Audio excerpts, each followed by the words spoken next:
Think ये पूरा का पूरा डेकेड जो है 2020 से शुरू हुआ। 2019 दिसंबर में कोविड आया था, तो 2020 से डेकेड शुरू हुआ।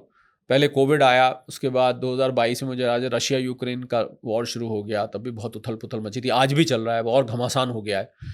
फिर उसके बाद ट्रम्प आए, उन्होंने टैरिफ लगा दिए। एक साल तो टैरिफ का ही गेम चल रहा है, जब से टैरिफ ये हटा, टैरिफ लगा, इतने लगा उतने लगा, उससे सारा सप्लाई चेन डिसरप्ट हो गई, इंटरनेशनल ट्रेड डिस्टर्ब हो गया। अभी वो टैरिफ का गेम चल ही रहा था कि ईरान वॉर हो गया। So I think in these 6 years this world has seen a lot.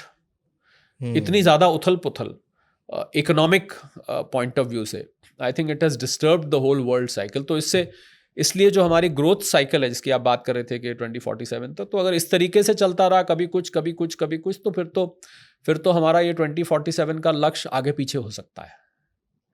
2047 में तो 21 साल ही रह गए ना, अब ज़्यादा टाइम नहीं बचा है, तो इसलिए आगे पीछे हो सकता है। All depends what time has in store. उम्मीद करते हैं, मुझे लग रहा है कि आने वाले जो 5-6 साल हैं वो बहुत टफ होने वाले हैं, क्योंकि ये लड़ाई जो हुई है, ये लड़ाई अगर रुक भी गई तो आई थिंक इसने वर्ल्ड वॉर का बीज बो दिया है।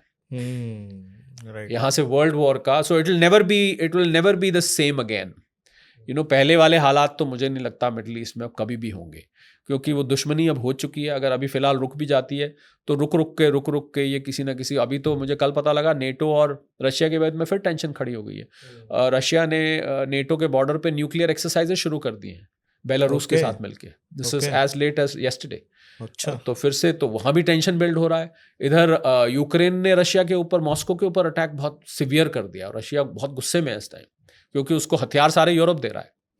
तो रशिया को पता है कि इनको नेटो दे रहा है, तो उनने नेटो के ऊपर वहाँ पर अपनी न्यूक्लियर एक्सरसाइजेज शुरू कर दी। So I think the world is heading towards a major geopolitical tension, और ऐसे में इकोनॉमिक टेंशंस तो आती हैं साथ में। अगर अब देखिए ईरान वॉर, अब देखिए ना एग्जांपल, ईरान वॉर काइनेटिक तरीके से रुका हुआ है, कोई बम नहीं कर रहे, कोई ड्रोन नहीं कर रहे। इजराइल लेबनान का चल रहा है, पर वो इतना वर्ल्ड को इफेक्ट नहीं कर रहा है। पर कहीं ईरान के ऊपर कोई अभी अटैक नहीं चल रहा है, बट आप देखिए इकोनॉमिक इम्पैक्ट कितनी बुरी तरीके से आ रहा है, जबकि एक्टिव लड़ाई रुकी हुई है। राइट, बिल्कुल। पर इकोनॉमिक वॉर जो है वो और ज़्यादा एग्रेसिव हो गया है। सो आई थिंक जब भी जियोपॉलिटिकल टेंशंस होती हैं तो इकोनॉमी साथ में उसके जाती है। स्टॉक मार्केट्स इम्पैक्ट होती हैं, gold silver commodity markets impact होती हैं, इन्वेस्टमेंट्स आनी सब उथल पुथल हो जाती हैं। कोई कहीं से इन्वेस्टमेंट निकालना शुरू कर देता है, इधर से निकाल के उधर करो या करो ही मत। So I think the world is heading for a very tough time in the next 4-5 years.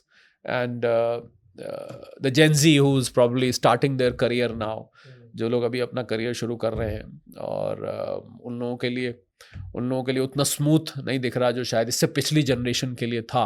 Right, so B it, may be उनका जन्म ऐसे समय में हुआ है जब ऐसा उनको देखना पड़ रहा है।